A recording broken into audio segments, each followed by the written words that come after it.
Hey there, I'm Steve. And I'm Tyler. Welcome to It's Not About the Money, where we discuss a wide range of topics like entrepreneurship, leadership, productivity, and maybe even money. We're not here to bore you with financial jargon or the tax code, but we might. But not on purpose. We're just a couple of small business owners trying to make sense of the world one podcast at a time. On today's episode, I will be interviewing my co host, Steve Ney, who's a tax professional and owner of Daybreak Tax. And we will be exploring his story of starting a business while working a full time job. Steve, most of the time that I've known you, I've considered you to be a computer programmer. Tell me about your professional career up to this point.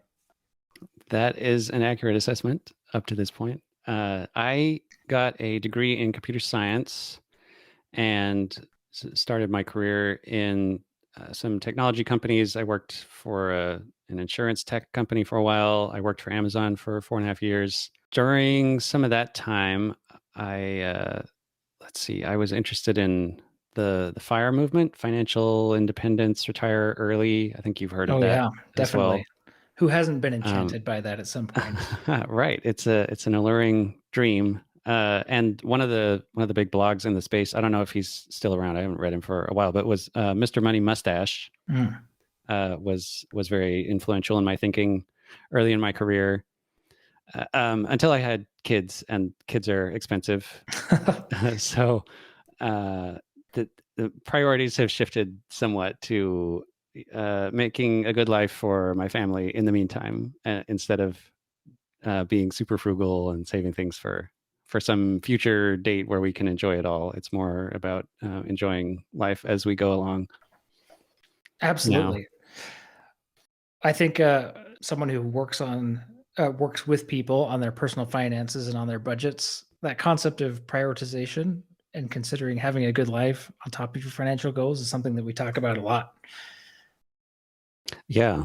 So you've worked as a software engineer for a number of different companies, some of them quite large, if not most of them.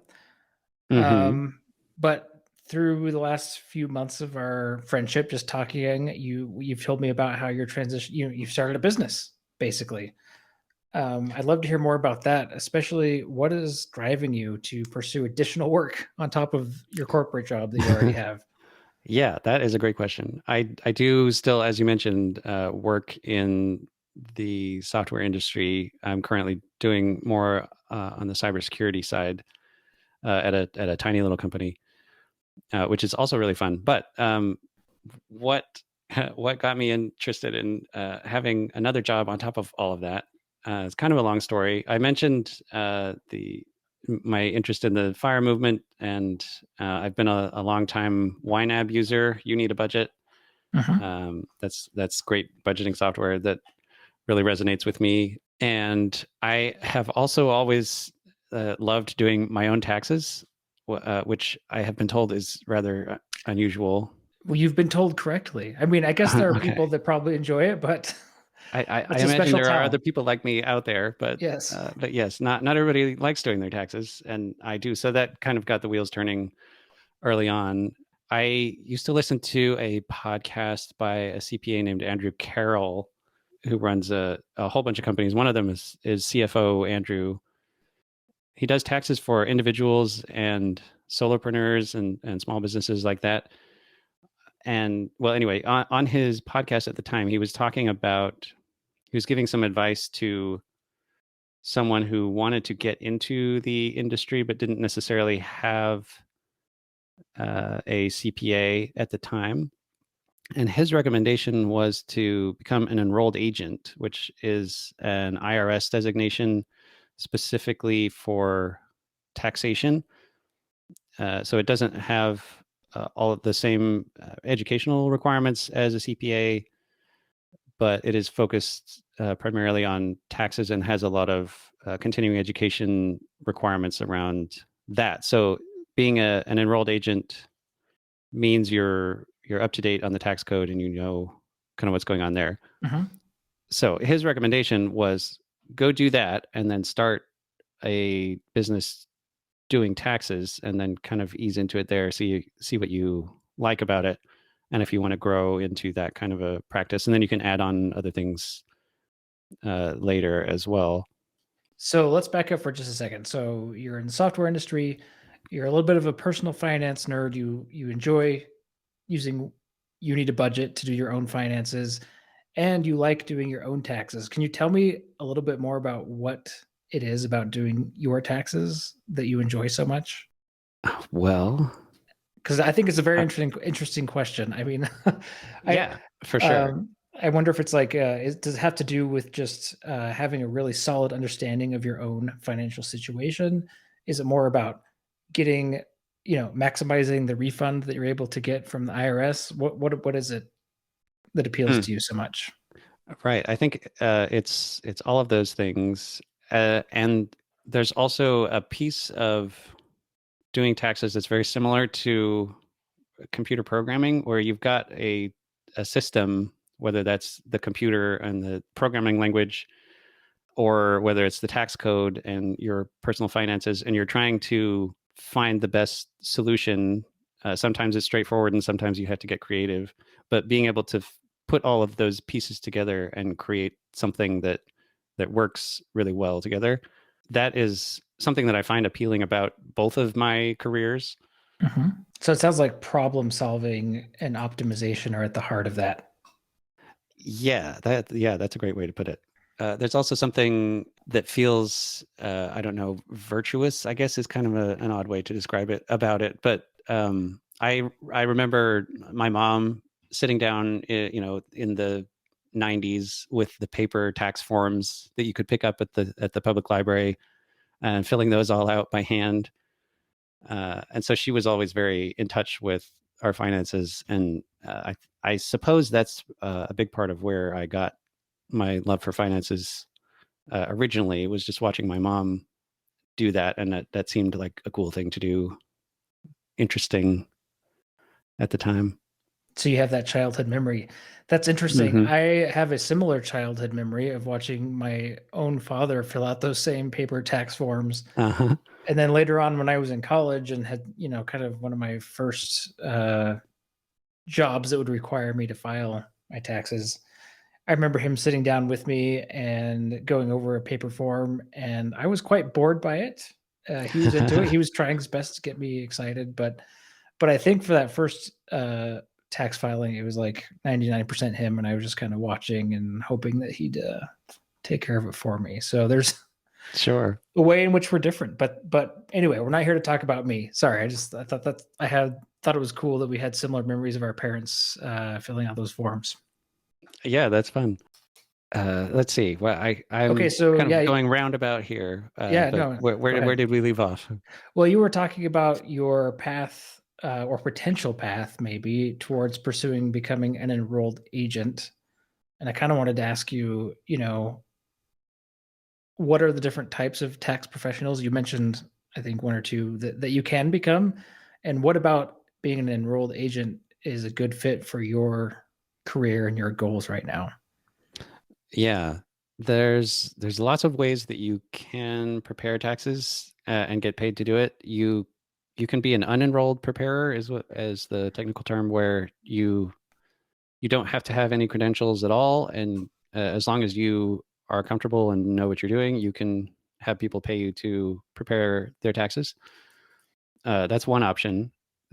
On the other extreme is someone like a patent attorney, where they are both an attorney and an expert in tax law. Those folks tend to focus more on dealing with cases that are going before the tax court. If you've got a dispute about whether something is taxable or that kind of a thing. The most common credential for a tax preparer is a CPA, certified public accountant, and that's the one that most folks are familiar with. They have had a lot of schooling. They've had a lot of um, experience in accounting firms, and generally, there's a lot of ways you can go with a CPA, but a lot of them will focus on taxes and can be really good at that. There's also audit, and there's public accounting, and there's lots of other things you can do with CPA. So that's both a bit more general of a credential, but also a prestigious one. So for just dipping your toes in and getting started in this career, it sounds maybe a little overkill. Yes, right. Because I have an engineering degree and just a bachelor's. I don't have a master's, and so for me to become a CPA would require going back to school again to take at least some accounting classes and possibly get a master's, and then also have some experience working in another accounting firm. That makes sense. And passing the exams for the CPA is also a lot of work. What are the exams like So, for becoming an enrolled agent? Because I believe you had to take some of those exams, right? yes, you're right. So an enrolled agent, the thing that is appealing to me about that is that I can do it with the education that I already have. The stipulation then is there's 3 different exams that were, I think, about 3 hours long each, that cover personal taxation, business taxation, and practicing before the IRS. Those are the 3 main topics. So there's a lot of studying you have to do beforehand, and then you can go take those exams. All through high school and college, I was very good at doing standardized tests for whatever reason. Just my brain works really well with those, and so that was not daunting to me. Having to do all of that studying and then go take a long standardized test, and it did take most of a year to do that studying, but I enjoyed it and passed all 3 of the exams on the first try. Wow, congratulations. So That's awesome. yeah. So then that was, I don't know if we're this far in the story yet, but that was last year in February when I passed or January when I passed the last of those exams. So I might be getting a bit ahead of myself here, but Oh, no, that's fine. So, I that's, mean, yeah. you've talked a little bit about, how you got interested in taxes in the first place and, some of your inspiration for that, and then why you've chosen the path of enrolled agent as an entry point into the career of tax preparation. I'm curious, at what point did you start contemplating starting a business doing this or actually, finding clients and earning money by providing these services? Right. Because the idea planted in my head from that Andrew Carroll podcast was probably 5 or 8 years ago. I don't remember Wow. exactly. But I So had it's been never. marinating for a while. Yeah, it has. Yeah. And then in 2021, I think my wife and I and all the kids were driving from Austin to Houston for a day trip of some kind. And she was reading aloud this book. I don't even remember how we found it, but it was called All the Money in the World. And one of the chapters in there was talking about, I don't even remember exactly, but the point that I took away from it was that if you run a business where you are going out and selling something and fulfilling it, you have more control over how much income you can bring in or not at a given time. And that was kind of like what finally pushed me over the edge to say, maybe I should actually pursue this idea that I have been marinating on for years and years. As a W-2 employee, you can probably relate to this as well, because I know you've had a career as an employee as Yeah. well. It's easy to get into a mindset where the income is kind of fixed. You're getting as much money as you're getting, and that's all there's going to Yes. be.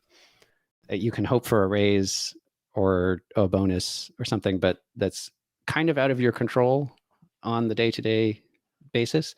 Right.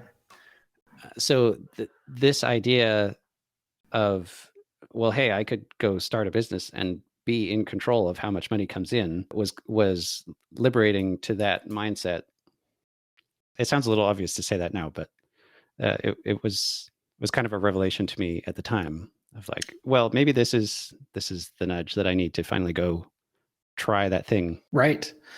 Yeah, no, I totally relate to that actually. I mean, I have enjoyed and continue to enjoy my career as an employee. There's like a certain sense of stability, I guess, that comes with that fixed income that you were talking about.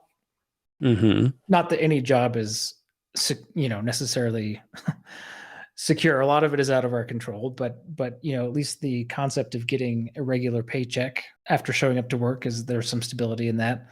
But just like you, I've been considering, I guess you could call it side gigs or side jobs or maybe additional sources of income that I might be able to pursue.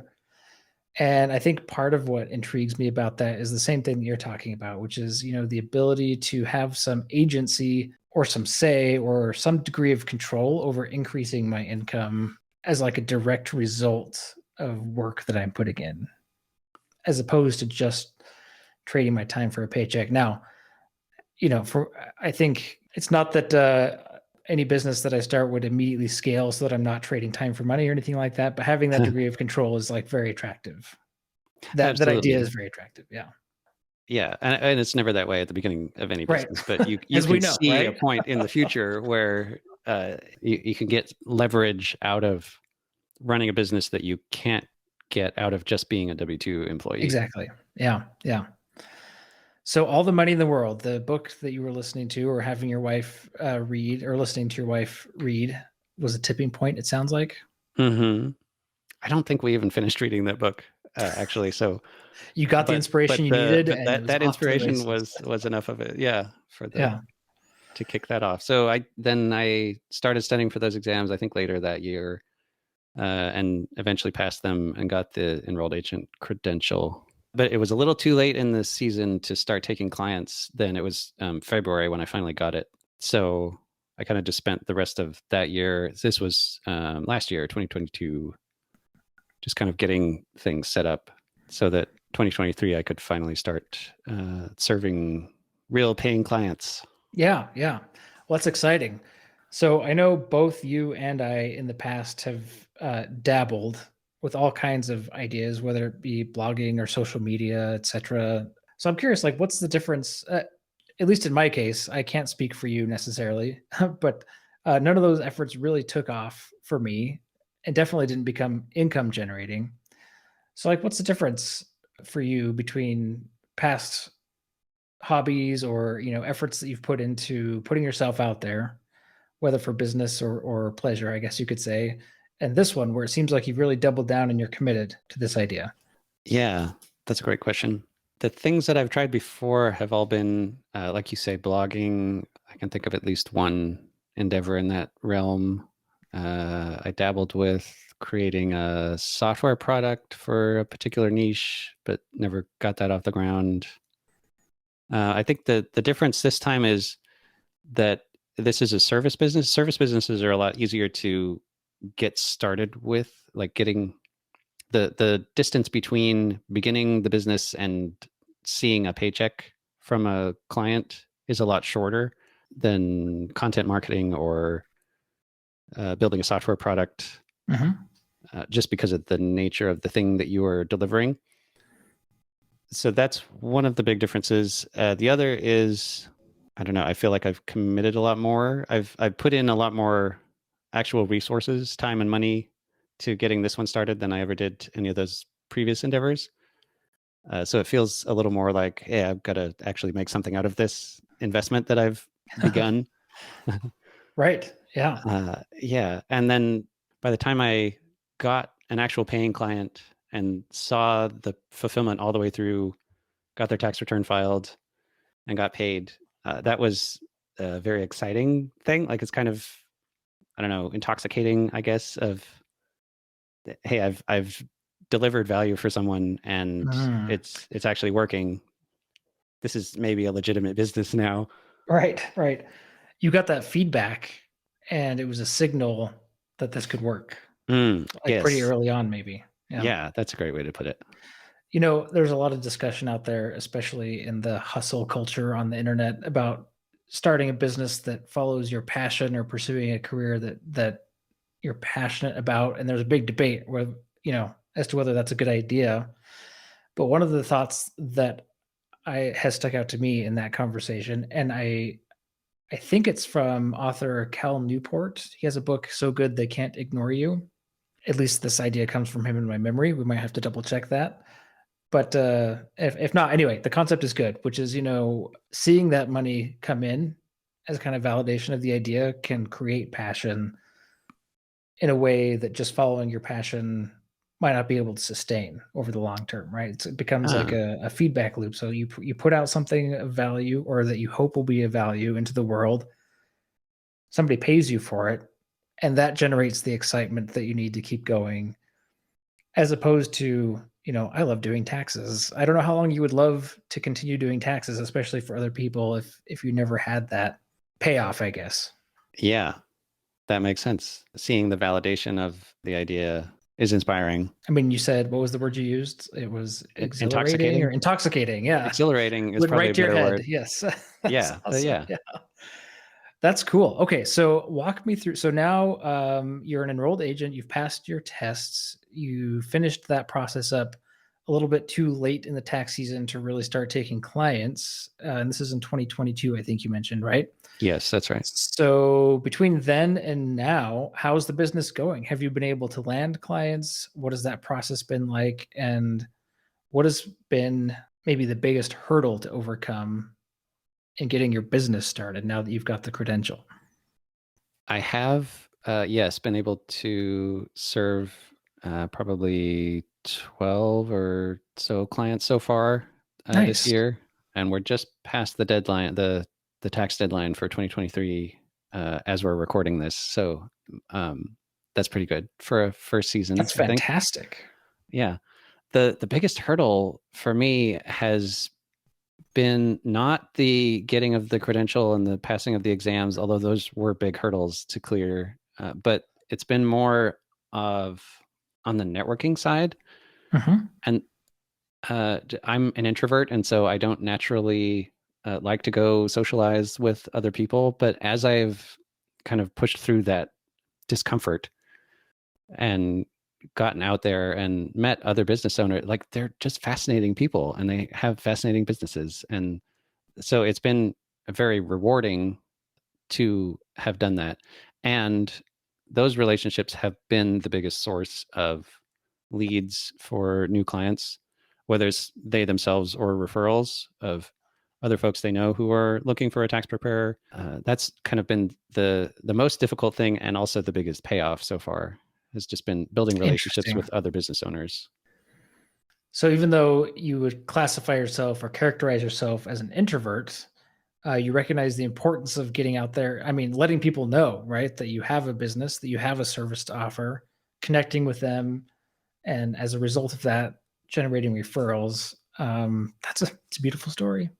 I hope it continues to go well as it has. Yeah, and I feel very lucky at the moment that my income from this business is kind of immaterial to the functioning of my life. Like life will keep Mhm. going on because I've got the salary from the regular W-2 job. So I can afford to be patient and to not have to sell super hard. I can just be out meeting people and trying to help them out, even if it doesn't mean they become a client. That's kind of secondary, which has Mhm. been really nice in that I don't feel a lot of pressure in those situations to be like, I've got to sell you something because I need to put food on the table. I can just be there and hear your story and learn about you. And if I have something to offer, then I can offer it. And if not, then we'll keep in touch and maybe something will come of it later. Right. You're not needy, and neediness can really drive people away, potential clients, I feel like. Yes, I agree.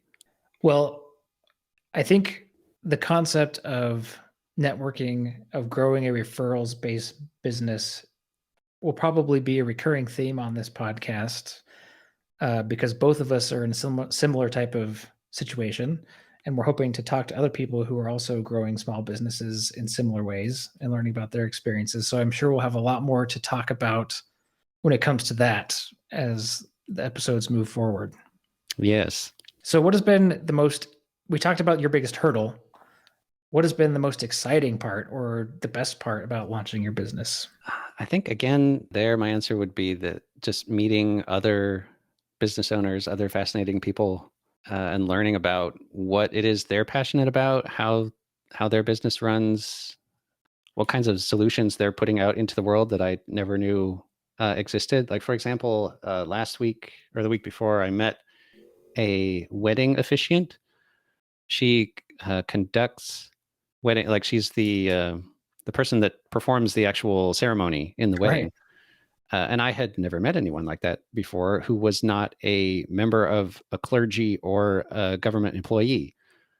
And so it was just fascinating to get to know her and how she got into the business and what it is that she loves about it and what aspect of it that she's really good at, her particular angle on it. I didn't even know that was a business, but now it kind of makes me want to look into that. It sounds fun. It sounds very Yeah, rewarding. I'd probably cry a lot with joy if I was involved in that, yeah, but wow, that's interesting. So you and I were chatting the other day, as we often do behind the scenes, and you made a comment to the effect of, have you ever just sat back and realized, hey, I'm a business owner now, and had that? It seems like that kind of struck you in that moment. Can you tell me a little bit more about that moment and like what, does this seem real yet? Even though you're already, you have clients, you're earning money. yeah, it does. There have been a couple of points in the last few months where that has hit. I think the first one was when that very first client paid me, like the return has been filed, everything's signed, we're all done, and then the invoice lands, and I got paid for that first little bit of work. That was kind of the moment. Well, we talked about this, the moment of like, hey, it's actually working. Like Yes. something is happening here. It still felt at that moment like, oh well, yes, that paycheck came in, but it could all fall apart tomorrow. Like maybe there will be no more clients after this one. Well, I They will mean, I be the guess only one. technically that's always true, but yes. Hmm.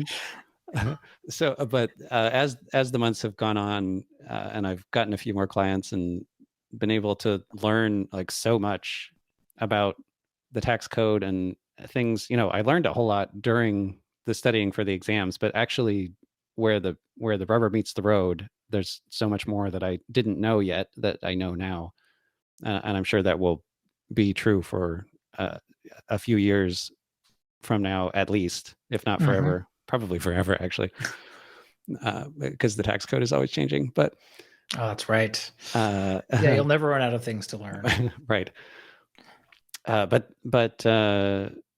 as of, I don't know, a couple of weeks ago, I think it was after I had gone to one of these networking events and had come away feeling not like an imposter of, oh hey, I'm here pretending to be a business owner, but actually like, no, I am a business owner. I run a thing. I provide value to clients. I'm just here on my own terms. I can help you, or I can just get to know you, and either one is fine. And I just felt legitimate at that moment, I guess. Yeah, And like so that was kind of you the realization that prompted the comment I made to you. that's great. It's like you feel like you belong in that space with other people who are running businesses. Yeah, exactly. Very cool. So, one of the questions I've been thinking about a lot myself, but that I'd like to put to you, since this episode we're talking about your journey into business ownership, is that, for a podcast that talks about small business ownership and earning money and taxes and personal finance, etc., our podcast is called It's Not About the Money. So, how do you think this title applies to you in your current situation and your pursuits? And, what does that mean to you? At the moment for me, since I do still have a day job that's paying the bills, this business endeavor has been a chance to experiment and see, is this something that I really enjoy? Is it something that people value? That I can make something in the world, improve someone's life and make life for a business owner easier because they're not so concerned about their taxes. They're not worried about their financials. They can just focus on the thing that they really love doing. So the opportunity to do that in a safe spot where I'm not feeling needy has been really great. And that's probably the first sense of it's not about the money, where it's literally not like the money that's coming in is all going to get plowed back into growing the business. So I'm not going to see any of that for a while. And that's perfectly fine. Right. Um, and then the other sense that I would say is that the thing that I am finding that I really enjoy doing is helping business owners get peace of mind about whatever it is, their taxes, their finances, their bookkeeping. And that's where the name of my firm came from, Daybreak Tax, of sort of you may have been in this long night of uncertainty, anxiety, you don't know what's going on, you really don't want to think about this thing, but it needs to get done. We can kind of be the day breaking of, hey, it's going to be all right, we'll take care of you, and you can get back to doing the thing that you love. And that is not about the money, really. It's more about the emotions, the psychology. The money needs to be there to make the business run, but that's not why you got into the business, and that's not the thing that is ultimately going to give you peace. It's more it's not about helping the business owner find more money or make sure that the money is going to the right places. It's more about helping them understand it and be at peace with it, so they don't have to be anxious and be worried about what's going on. They can understand, hey, it's all, everything's in the right place. I don't have to worry about that, and I can get back to the thing that I really love about the business, which is, making soap or helping folks book travel, or helping two people have an amazing wedding, or whatever it might be. The thing that they're really good at, that they really love doing. Right. Or coaching. Or coaching, exactly. Well, I could testify to the value that your services provide. This was my first year filing taxes as a small business owner. Mm-hmm. I did not use your services. I'm sorry, but I do have an accountant, and it was very refreshing and relieving. It was a relief to be able to go in, bring all the paperwork, my records of expenses and things, and basically just dump it on his desk, and then walk out with a completed tax return without any stress or anxiety. It's great. Yeah. It's amazing. So I think what you're talking about is truly valuable in that sense, because I've experienced it. Mm-hmm. That's great to hear. I think it's fair to say that you're still at the beginning of your business, or very near the beginning. Yes, that's fair to say. So what advice would you give to someone who is in your shoes maybe a year ago or 6 months ago, who's either thinking about starting a small business, whether it's related to tax preparation or not, some kind of service business perhaps, and just to get them through that first, through the threshold of beginning the business? Okay. I would say, if you have found a thing that really interests you, that you think you will be good at, and that has value in the marketplace, that people will pay you to do, as long as you've got the safety net under you where you can experiment with that and try it out, I would say go for it, and see what comes of it. And it may turn out to be nothing, or it may turn out to be a failure, or it may turn out to be something that you really love, that becomes lucrative for you. But there's no way to know until you give it a try. So I would say do as much research as you need to feel assured that it is a thing that might work, but don't overanalyze it. At some point, you just got to jump in and start doing the work. Years and years of thinking about it. Well, in my example, for example, I thought about this for years and years, but it wasn't until I finally took the leap and did the studying, passed the exams, and even that, at that point, which was a year ago, didn't have any paying clients. So I had to take the additional steps of, okay, well, I'm actually going to go try and meet people, start putting together some marketing, take the leap into it, and find out if it's going to work. Great. So just go and do and see what happens, and use that feedback to inform your decisions about whether to keep going and for how long, it sounds like. Yeah. Mm-hmm.